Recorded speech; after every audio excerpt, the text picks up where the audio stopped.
Piotr Gontarczyk, naukowiec zajmujący się historią najnowszą. Animator studenckiego ruchu korporacyjnego, kultywującego patriotyzm i przyjaźń. Jego książki, próbujące przywrócić Polakom pamięć historyczną, przyjmowane są nie bez kontrowersji. Swoim wykształceniem służył rzecznikowi interesu publicznego, sędziemu Bogusławowi Nizieńskiemu. Obecnie pracuje w Instytucie Pamięci Narodowej.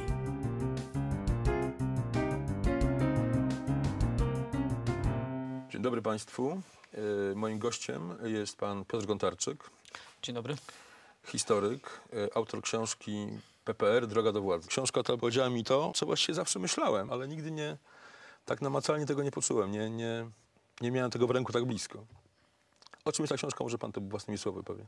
Generalnie chodziło o zrekonstruowanie tego, w jaki sposób komuniści w 1944 roku zainstalowali tutaj swoją władzę, czyli prześledzenie od momentu założenia Polskiej Partii Robotniczej. Nawet musiałem opisać wiele rzeczy do tyłu, o tym, jak komuniści działali w latach 30., co robili w latach 1939-1941.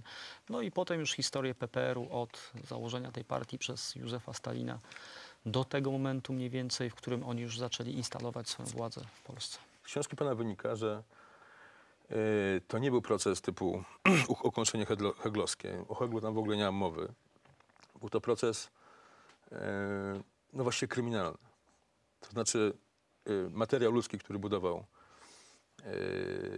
w Polsce komunizm, właściwie wywodził się w swojej dużej masie z kryminalistów przedwojennych.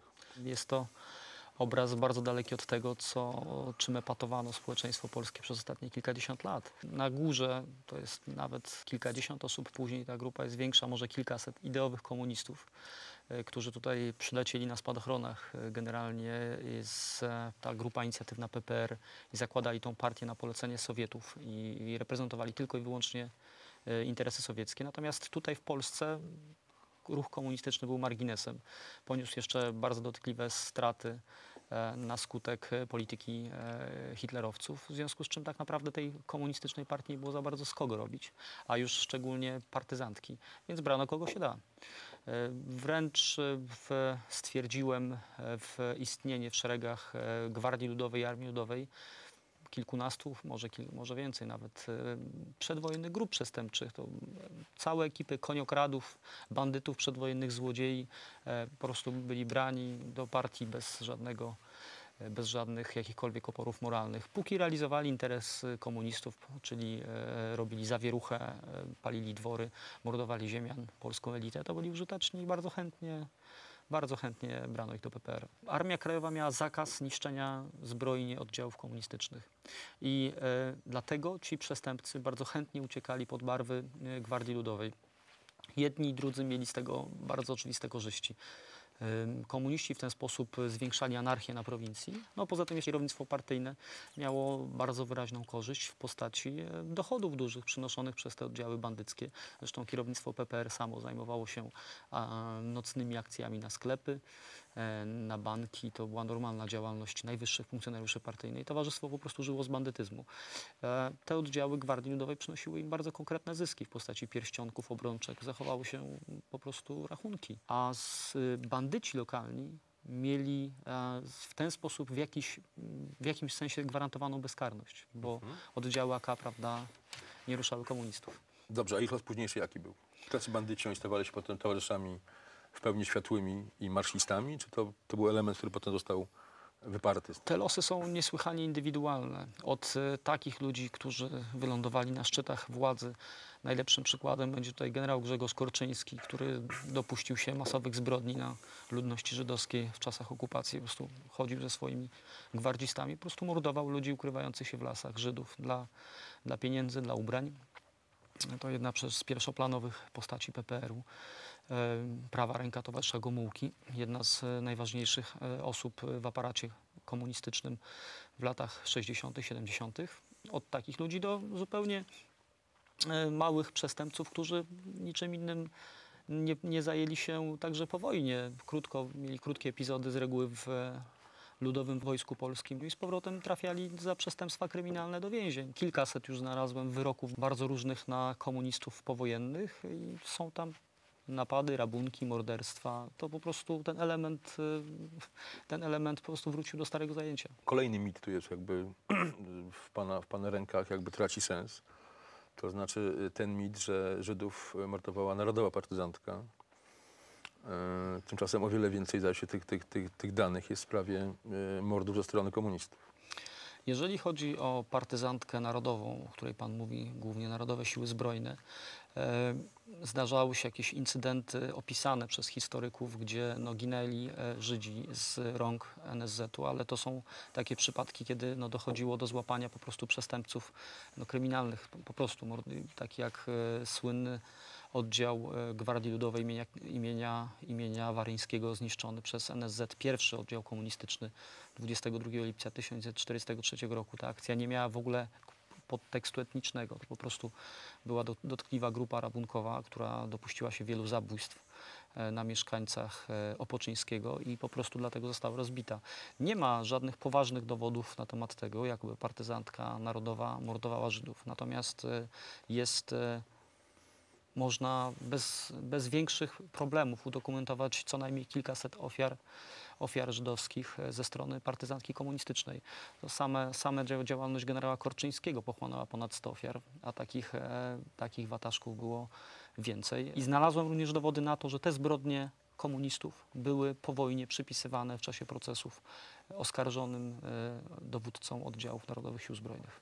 Właśnie, bo książka ta jest także o czymś jeszcze, znaczy o fałszowaniu historii. Wielokrotnie bywało tak, że w tych archiwach, jak czytałem te dokumenty, byłem po prostu zszokowany.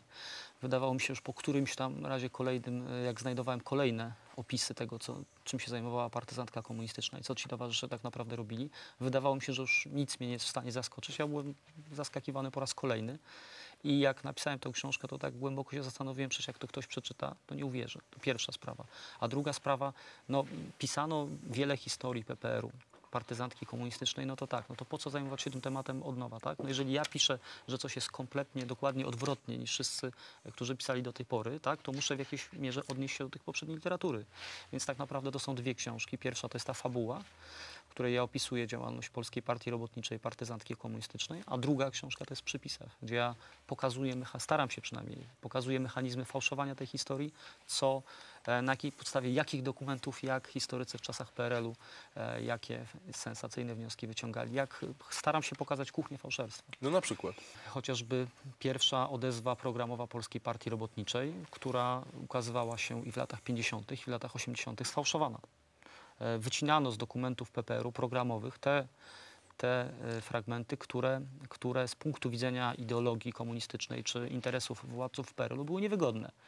Więc jeżeli w deklaracji PPR pojawiła się armia Andersa walcząca u boku Armii Czerwonej, to ta armia Andersa była w czasach PRL-u, czy to w latach 40., czy to w latach 50., a nawet ostatni fragment pokazuje w 85 czy 6 roku, była wycinana z dokumentów programowych PPR-u. No jeżeli w dokumentach PPR-u było, że partyzanci, że jakaś wieś na przykład była pacyfikowana przez Niemców i przez Ukraińców, no to ci Ukraińcy w latach 50. czy 60. no znikali, no bo przecież to nie może być tak, że obywatele Związku Radzieckiego pacyfikowali jakieś polskie wsie, prawda? I tego typu rzeczy, na przykład o niedobrych Niemcach cały czas zmieniano Niemców na hitlerowców w dokumentach programowych, bo przecież byli już dobrzy Niemcy z NRD, więc już no, nie można było pisać, prawda, o Niemcach. Jest opisane w komunistycznej książce, że prawda, odegrała się wielka bitwa i zginęło tam 1000 Niemców, spalono ileś czołgów i tak dalej, i pokazuje, cytuję w przypisach to, co komuniści sami na ten temat opowiedzieli przed wojną, znaczy już po wojnie, prawda, w czasach PRL-u, co nie było publikowane i oni tam ładnie napisali, że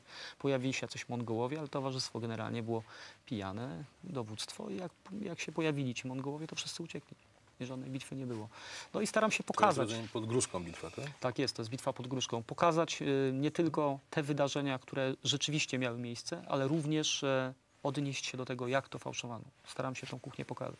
I jest taki jeszcze element tych fałszerstw w zdjęciach. To są stare, dobre radzieckie wzorce, prawda, z lat 30., 40., gdzie poszczególni towarzysze, którzy znikali w ramach czystek, znikali później na fotografiach. Dokładnie te same metody stosowano w latach 50., 60., gdzie było zdjęcie słynne Mieczysława Moczara z koniem, więc w pewnym momencie konia wycięto i wklejono tam takiego przytulonego partyzanta radzieckiego. I w wielu książkach ta fotografia się pokazała z takim podpisem przyjaźń tam partyzantów polsko-radzieckich. Inni towarzysze brali zdjęcia żołnierzy Armii Krajowej i wycinali im twarze i wklejali swoje własne.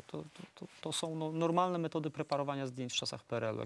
Oczywiście coś się nie zgadzało, ktoś był w koszulce polo albo miał inne buty, to doklejano jakieś tam krzaczki, takie rzeczy. To były normalne procedury działania instytucji paranaukowych i naukowych związanych głównie z wojskiem i z aparatem partyjnym. To była normalna działalność. Jakie były reakcje na pańską książkę? Od takich bardzo dla mnie sympatycznych wypowiedzi, że jest to jakiś przełom w badaniach nad komunistami, nad genezą PPR-u, do takich bardzo ostrych wypowiedzi, że tak się nie powinno historii uprawiać i tego typu bardzo niechętne wypowiedzi. One mają generalnie taką bardzo jasną linię. Historycy, którzy związani byli jakoś z establishmentem PRL-u, którzy tą historię w jakiś sposób fałszowali lub zaliczają się do grona uczniów tychże fałszerzy, często bardzo ostro wypowiadają się o tej książce. Chociaż nie tylko oni, powtarzam, nie tylko oni. Natomiast historycy, którzy już z nowego pokolenia, czy jakoś niezwiązani z PZPR, to raczej odnoszą się do tej książki sympatycznie. Powiem tylko o jednym incydencie. Niedawno pan profesor Marek Kazimierz Kamiński napisał mi bardzo życzliwą recenzję w Dziejach Najnowszych w proteście kilku historyków, znanych luminarzy nauki PRL-u. Wycofało się z dalszej współpracy z Dziejów Najnowszych, jakieś tam listy pisało, protesty itd. No ale ja myślę, że jakaś wymiana pokoleniowa tutaj wiele rzeczy w sposób naturalny będzie zmieniała. Oddajmy głos profesorowi Wieczorkiewiczowi i doktorowi Janowi Żeranowi. Byłem na obronie jego pracy doktorskiej, ale wcześniej i później, nim ta praca ukazała się drukiem, odbyliśmy kilka, potem już nawet kilkanaście rozmów, dyskusji w oku tez przedstawionych w książce. Myślę o książce poświęconej Polskiej Partii Robotniczej.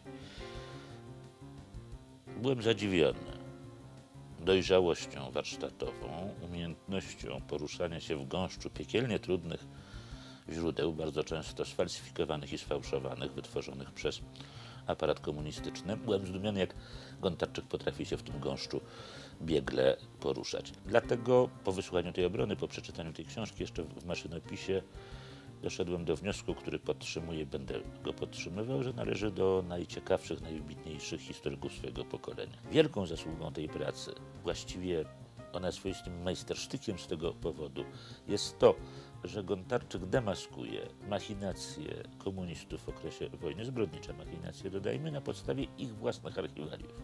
Ta monografia pokazuje w sposób jednoznaczny podległość formacji komunistycznej strategii sowieckiej, no a dodatkowo pokazuje również autor w tej monografii, że była to organizacja w dużej mierze przestępcza, w której odbywały się zbrodnie. Najbardziej chyba ciężkie zarzuty dotyczą, rzecz jasna, stosunku PPR-owców i formacji zbrojnych przez nich kontrolowanych w stosunku do Żydów. To niewątpliwie zdejmuje ostatnie zasłony rzekomego dobrego wizerunku tej formacji z okresu II wojny światowej. Jest też prawdą, że można spojrzeć na książkę Gontarczyka jako na likwidację pewnego szkodliwego, nieprawdziwego, a przecież wielce korzystnego w swoim czasie w polityce mitu, któż spadkobiercy PZPR-u, socjaldemokracja i pochodne organizacje twierdziły, że odwołują się do źródeł, że owszem, przestępstwa lat 40., zbrodnie nawet, to wszystko potępiają, ale źródła były szlachetne, źródła były uczciwe. Otóż nie ma tych źródeł, nie ma uczciwości w tych źródłach. Gontarczyk zdemistyfikował, że źródła były równie cuchnące, tak jak późniejsza działalność PZPR w latach 40., równie zbrodnicze, równie zatrute od samego początku. Można by nazwać tego rodzaju konstatację, książkę, która potwierdza te fakty, faktem politycznym, bo niewątpliwie wpisuje się w ocenę działalności ugrupowań postkomunistycznych, zabierając im ich, czy kwestionując ich genealogię. Czy historycy, szczególnie historycy dziejów najnowszych, są piątą władzą? To ciekawe pytanie. Oczywiście odpowiedź nie kokieteryjna, a szczera brzmi w ten sposób, że historycy dziejów najnowszych na pewno nie mają takich aspiracji i nie chcą być żadną władzą, ani pierwszą, ani piątą. Natomiast bez wątpienia historia dziejów najnowszych bardzo często, a wręcz zawsze można powiedzieć, wpisuje się w bieżącą politykę. Historycy dziejów najnowszych stają się w pewnym sensie piątą władzą, ale tylko w tym momencie, kiedy zaczynają ich wyniki badań służyć politykom do ewentualnego rozgrywania partii szachów politycznych. To znaczy tak, że z tego, co powiedział pan Jan, wynikałoby, że piątą władzą historycy byli wtedy, kiedy fałszowali historię PPR-u. Natomiast współczesny, nowożytny historyk XXI wieku jest jakby w innej regule, w innej logice wydarzeń niż polityka. I jest coś takiego dramatycznego w tym, pan przyzna, że chciał, nie chciał, pan trochę tą piątą władzą jest. No. Polityk nie ma takiej wiedzy w tej chwili, jak wielu pana kolegów, jak często młodych ludzi, na których spada chyba ogromna odpowiedzialność. No. Otwierają jakąś puszkę Pandory, nie mogą się z nią właściwie podzielić tak do końca, prawda? Ta wiedza jest jakby taka naukowo-wewnętrzna. Ja jednak podzielam ciekawą opinię Jana Żaryna wygłoszoną wcześniej, że historyk raczej nie aspiruje do tego, żeby być piątą władzą. Ja też tego w ten sposób nie odbieram. Generalnie jest tak, że historyk czuje, wydaje mi się, powinien czuć albo przynajmniej potrzebę dobrej, solidnej roboty albo pewnej misji przekazywania społeczeństwu przywracania społeczeństwu jego własnej pamięci. Tak generalnie ja widziałbym wizję prawdziwego historyka, rzetelnego historyka dziejów najnowszych w Polsce. Ten proces po 50 latach PRL-u, proces przywracania pamięci, to chyba Krasnodębski kiedyś napisał, jest niesłychanie potrzebny i widzę tutaj taką funkcję bardziej usługową dla społeczeństwa, robienie czegoś dla tego społeczeństwa niż jakiś element, no nie wiem, władzy, rządzenia.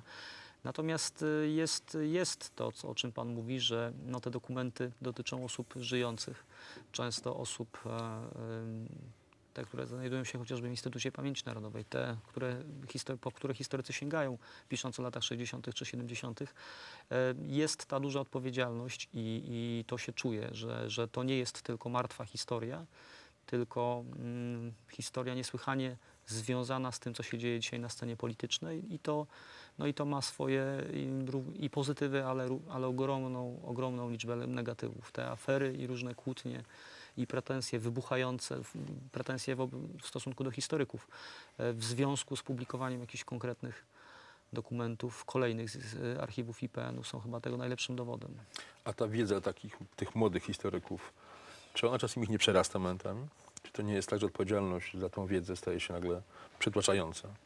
No bo nie wszyscy są może jacyś tacy odporni psychicznie, bądź o takich pewnych żelaznych poglądach. No niektórzy, wydaje mi się, nie radzą sobie z taką odpowiedzialnością. To jest bardzo trudne. Niektórzy, widzę to po niektórych pracach historyków, boją się o niektórych rzeczach pisać. Zdają sobie sprawę, że puszczanie jednego dokumentu za dużo byłoby wsadzeniem kija w mrowisko i kolejną aferą. Generalnie jest tak, tą presję ogromną się czuje i jedni historycy sobie z tą presją radę dają i puszczają dokumenty w myśl zasady prezentowanej przez Józefa Mackiewicza, że tylko prawda ma jakikolwiek sens.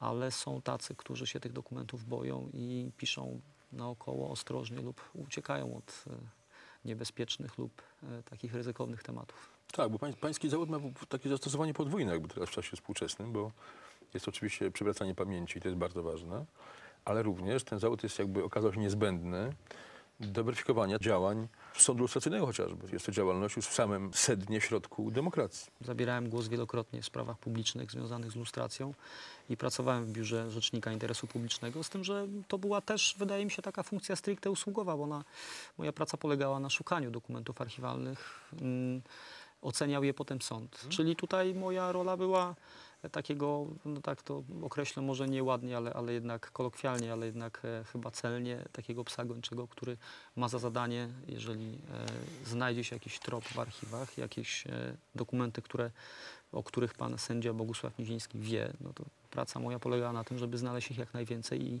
znaleźć wszystkie dokumenty, które danego problemu mogą dotyczyć. To jest jeden chyba z lepszych okresów w moim życiu. Sędzia Bogusław Niziński jest tym, należy do grona tak wąskiego grona osób, którym niesłychanie dużo w życiu już zawdzięczam. Miałem wielki zaszczyt i tą ogromną przyjemność z tym człowiekiem pracować. Wydaje mi się, że to jest symbol pokolenia, którego już powoli nie ma. To jest syn przedwojennego oficera o niebywale wysokim morale, wspaniały pracodawca, wspaniały człowiek, wspaniały Polak, wspaniały obywatel i no nie ukrywam, że jakieś te kontakty, praca z sędzią Nizińskim wywarła na mnie ogromne wrażenie. To jest człowiek, który może uczyć swoją pracą, swoim zachowaniem, może uczyć patriotyzmu i takiej chęci robienia dla Rzeczypospolitej wszystkiego, co człowiek potrafi najlepiej. Postać niebywała i takich już dzisiaj ludzi się nie spotyka. A ten okres z punktu widzenia takiej skuteczności tej procedury, w której pan uczestniczył? W zasadzie wystarczy podać tylko kilka cyfr. Czy to okazał się proces skuteczny, czy nie, to liczby mówią same za siebie. Jeżeli pan Bogusław Niziński, pan sędzia Bogusław Niziński mówił o 600 czy 700 osobach, które w jakiś sposób współpracowały z organami bezpieczeństwa państwa komunistycznego. Z tych kilkuset, 600, 700 osób skierował sprawy do sądu spraw około 150, z czego kilkadziesiąt udało się wygrać, to współczynnik skuteczności usuwania osób w jakiś sposób uwikłanych w współpracę z bezpieką wynosi kilka procent, więc to chyba nie okazała się procedura zbyt skuteczna.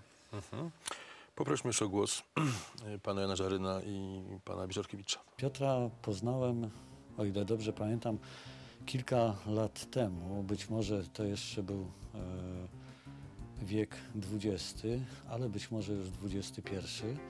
I poznałem go przez struktury korporacyjne. Ja jestem korporantem, arkonem.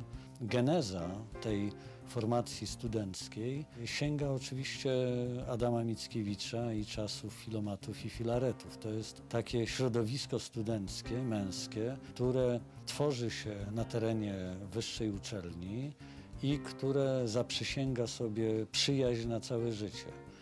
Przyjaźń na dobre i na złe. I rzeczywiście ci korporanci, którzy po zakończeniu studiów przed wojną i dzisiaj stawali się filistrami, nie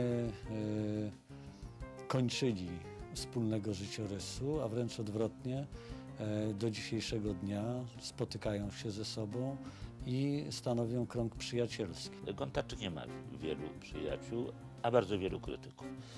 Ci krytycy na ogół zachowują się jednak tak, jak ostatnio przeczytałem z prawdziwym wzruszeniem obronę premiera Balcerowicza przez jakiś autorytet moralny holenderski, jakiś pseudoekonomista holenderski, pseudoprofesor opowiadał, że on broni Balcerowicza, bo nie wie co prawda o co chodzi, ale wie, że racja jest po stronie Balcerowicza. Otóż wiele dyskusji z Gontarczykiem wyglądało w ten sposób.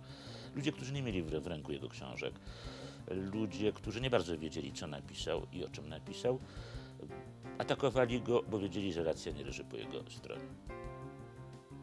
To bardzo trudne, być takim samotnym myśliwym, samotnym bokserem i podziwiam za to pana Piotra, bo walczy cały czas z różnymi przeciwnikami i nie schodzi z ręką. Ta jego odwaga bardzo często skutkuje negatywnie, jeśli chodzi o jego własny wizerunek.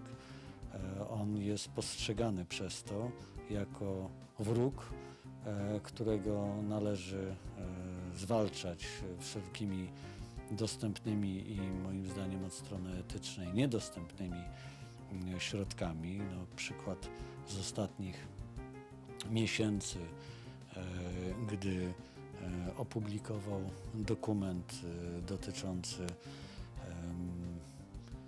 Jacka Kuronia i jego dyskusji na temat 68 roku w relacji Maleszki spisanej na potrzeby Służby Bezpieczeństwa.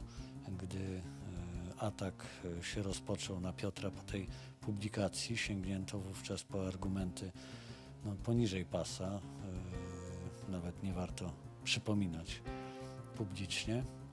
To jest niestety cena za właśnie odważne wkraczanie w rewiry zaklęte historii najnowszej i to w takie rewiry, w których bardzo często pewne środowiska powiedziały sobie, że wszystko zostało napisane, wszystko zostało wytłumaczone, teraz już tylko stawiajcie pomniki. A Piotr właśnie próbuje obalać tę wypracowaną już ścieżkę interpretacyjną i chwała mu za to. No, u nas niestety jest tak, że kreuje się nowe posągi, nowe świętości, o których nie wolno nic złego powiedzieć, nie wolno rzucić cienia na świetlane postacie. Można Kuronia szanować, ale można dyskutować na temat jego poglądów.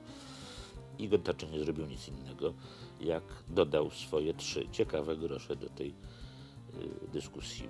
Myślę, że jeśli ktoś będzie chciał pisać uczciwą biografię Kuronia, a nie hagiografię, będzie musiał poważnie te materiały wziąć pod uwagę. Czyli ilość wrogów jest wprost proporcjonalna do ilości publikacji, które pan publikuje o polskiej historii, tak? To jest, wie pan, chyba już taki stały zestaw tytułów prasowych, stały zestaw historyków. No tak. Po tej publikacji dotyczącej Jacka Kuronia przybyło mi zdecydowanie paru miłośników.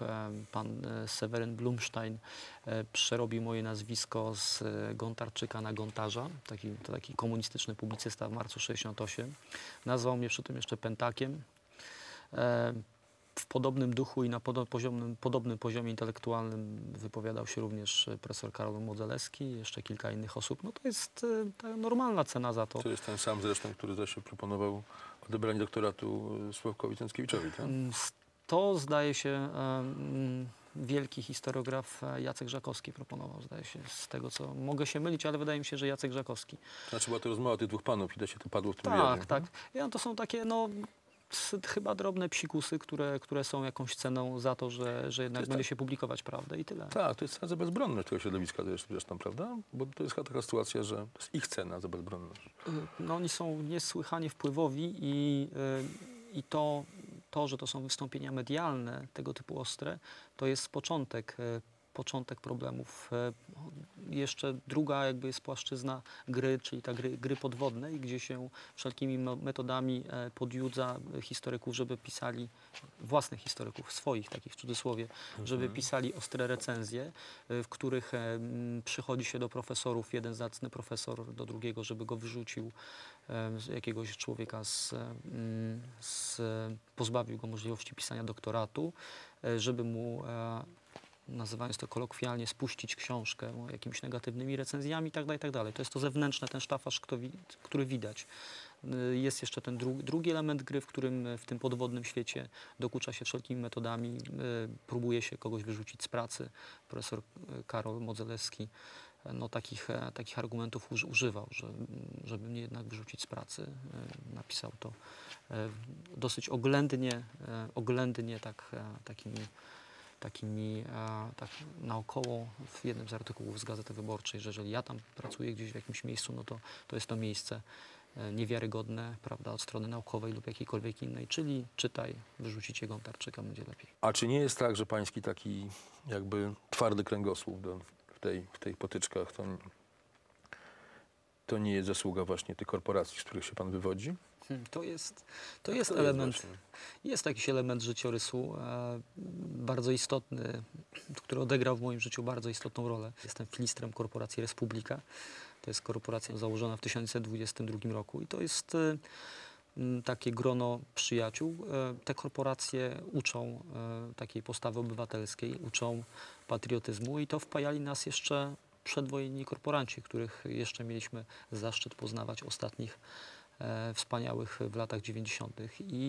No i oni tak wciskali w tych młodych ludzi na tych spotkaniach korporacyjnych taką ogromne przeświadczenie, że jeżeli będą uczciwymi ludźmi i będą pracować dobrze dla dobra Rzeczypospolitej, to tak naprawdę inne rzeczy, drobne psikusy i tak dalej, to nie są sprawy istotne, nad którymi można jakoś specjalnie płakać. Profesor Wieczorkiewicz wspomniał, że no, jeżeli się dotyka niektórych tematów historii najnowszej, prawda, powiedzmy tych spraw KOR-u i oni mówili o tym raporcie słynnym Maleszki i spraw Kuronia, no to, że można dostać mocno po nosie, no to takich przestrzeni w historii najnowszej jest dużo więcej. No, tym polem bardzo niebezpiecznym są także historia stosunków polsko-żydowskich. Tutaj jest dokładnie tak samo. Albo się pisze takie panegiryki na rzecz Grossa i tej takiej historii, jak ten strach i tego typu manipulacji historią, albo się pisze w tym duchu, albo za pokazanie jakiegoś innego elementu rzeczywistości, czy próba naświetlenia go z różnych stron, przedstawienia zgodnie z wymogami warsztatu naukowymi. Kończy się bardzo ostrymi krytykami, atakami nieocenionej Gazety Wyborczej, próbami przypisywania komuś antysemityzmu, manipulacji. Całe to towarzystwo generalnie natychmiast na takiego człowieka się rzuca. To jest bardzo niebezpieczny obszar historii i nie zamierzam się z niego wycofać. Napiszę małą książeczkę w przyszłości o tych konfliktach polsko-żydowskich, co się działo w tych latach 30. i dlaczego i jak to wyglądało naprawdę. Napiszę również o żydowskim ruchu narodowo-radykalnym przed wojną, który był w Polsce wielokrotnie silniejszy niż polski ONR. Też umundurowany, też bardzo ciekawa organizacja o Bejtarze. Napiszę także, to też z tego pola się też nie wycofam. Wiemy o kolejnej książce Grossa. Czy pan już ją zna, tą książkę, która ma się tu pojawić niedługo? Czy to jest... Na razie tylko fragmenty. Z tego, co słyszałem, trwa tłumaczenie na język polski i podobno w takiej specyficznej wersji strawnej dla Polaków dokonuje się tam ponoć jakichś poprawek i to jest zupełnie inna książka. Czy to jest wariant dla nas? Jakby, tak? Wariant dla nas. No i w razie czego, jak my się już, prawda, zgodzimy z tym takim soft wariantem, no to znowu się przyznamy do jakichś tam rzeczy. Tego rodzaju literatura ma już swoje miejsce w kulturze amerykańskiej. To jest troszeczkę bardziej już związane z pewnymi metodami funkcjonowania popkultury bardziej niż ze światem nauki. To jest w ogóle oderwane od świata nauki. I no, wytwarza oczywiście nieprzychylne głosy, nieprzychylną atmosferę wobec Polski, ale powtarzam, działalność Jana Tomasza Grossa nie jest działalnością naukową. Fakty historyczne Jana Tomasza Grossa interesują tylko tyle, o ile można nimi na tyle manipulować i używać ich na tyle, żeby udowadniać swoje z góry założone tezy.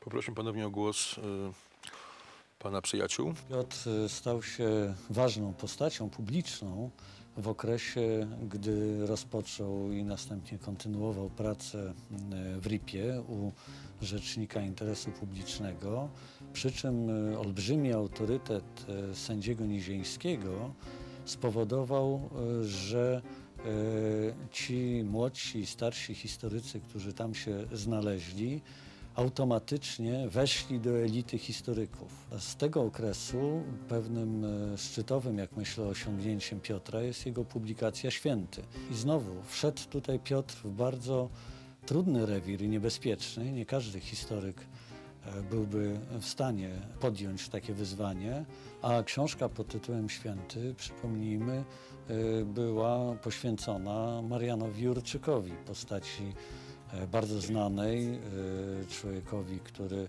niewątpliwie zasłużył się w 80 roku jako przywódca strajku szczecińskiego i który to przywódca strajku szczecińskiego był oskarżany przez Rzecznika Interesu Publicznego o kłamstwo lustracyjne i materiał dowodowy okazał się być w konsekwencji niewystarczający, by rzeczywiście uznać Mariana Jurczyka za kłamcę lustracyjnego.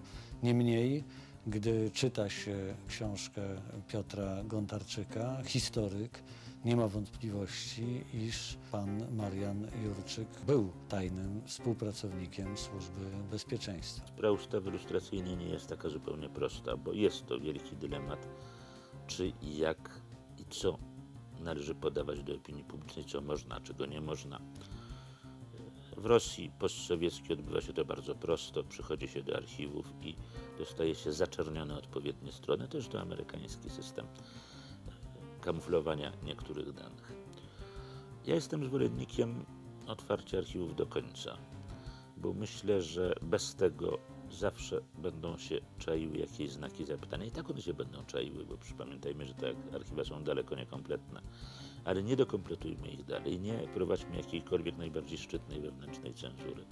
Na miłość boską, jeżeli ktoś pił wódkę i tym się zajmował z działaczy opozycyjnych, no to jest to po prostu prawda, jest to fakt i to na przykład nie pomniejsza jego dzielnej działalności w konspiracji, jeżeli rzeczywiście dzielnie działał, a nie zajmował się czymś innym. I myślę, że krzyki na ten temat są krzykami przesadnymi, może nawet kamuflującymi co innego, kamuflującymi w ogóle strach przed lustracją. Ludzie, którzy nie mają zupełnie czystego sumienia, niepewni, co zostało zniszczone, a co nie, zwłaszcza, że coraz nowe materiały są odnajdywane, będą wynajdywali każdy powód, żeby lustrację ograniczyć, zmniejszyć jej zakres, zmniejszyć jej zasięg, wprowadzić instytucje cenzurujące dostęp do akt dawnego SB i tak dalej, i tak dalej. Namawiam tutaj wszelako do jednej rzeczy i Gontarczyk jest tego dobrym przykładem.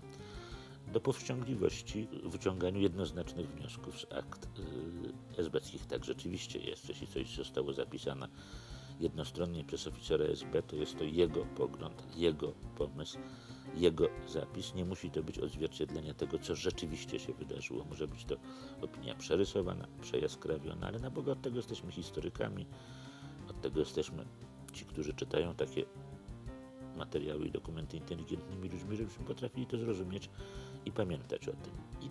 I tyle, i właściwie tylko tyle. Ja zdaję sobie sprawę z tego, że nie ma rozwiązań idealnych i w każdej konfiguracji będzie problem. No, alternatywą jest nieujawnianie akt, tak? Czyli brak lustracji w ogóle, tak? A z drugiej strony co? Pokazać pewne elementy z życia intymnego człowieka, który działał przez wiele lat w opozycji i nie są to istotne rzeczy. On powinien mieć zagwarantowaną w jakiejś mierze prywatność, żeby jego prywatnych, osobistych rzeczy nie wywlekać. Należy jeszcze pamiętać o jednej rzeczy. Komplet informacji na temat tego, co Służba Bezpieczeństwa miała w 1989 roku, mają Rosjanie. Także to nie jest tylko kwestia pewnego spokojności życia publicznego, ale także bezpieczeństwa tego państwa. Trzeba pamiętać o tym, że każda z tych osób, która kiedyś współpracowała z SB, może być dzisiaj wykorzystana przez służby specjalne obcego państwa, może być szantażowana. To jest także niesłychanie istotny element bezpieczeństwa tego państwa. Czyli można powiedzieć tak, że pokolenie opozycji demokratycznej, jak tak to nie najładniej powiem, powinno wziąć na siebie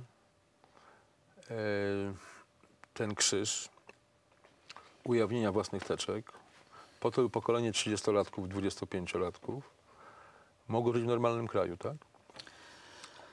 To jest taki postulat, który by przyniósł temu krajowi olbrzymie tylko korzyści. Natomiast jest tak, że w znacznej części tych działaczy jest pewna niechęć do dyskusji na temat tej historii.